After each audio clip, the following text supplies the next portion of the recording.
Napalabas ng gusali ang ilang residente dahil sa usok mula sa nasunog na kainan sa Makati City. Ang ilan sa kanila nahirapang huminga. Nasa frontline ng balitang yan, si Nina Ong Pauco.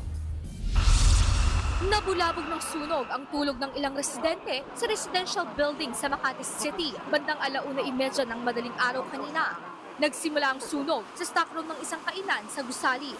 Hindi naman lumaki ang apoy pero lumikas ang mga residente ng 5 palapag na gusali dahil sa usok. Wala namang apoy pero usok, yun ang mabigat doon suffocate.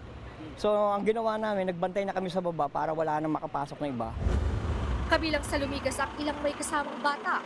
Gaya na lang ng babaeng ito, nakasama pa ang 6 na buwang gulang niyang anak.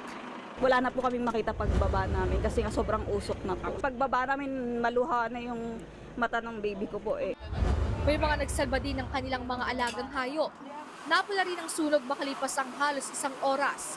Wala namang naiulat na nasawi o malubhang nasugatan. Pero may ilang residenteng nakaranas ng paninikip ng dibdib at hirap sa paghinga. Agad naman silang nilapatan ng paunang lunas ng mga rumisponde ang ambulansya at hindi na kailangan dalhin sa ospital.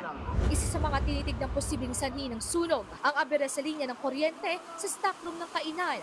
Tinatayak aabot sa 1.6 million pesos ang halaga ng pinsalang iniwan ng sunog.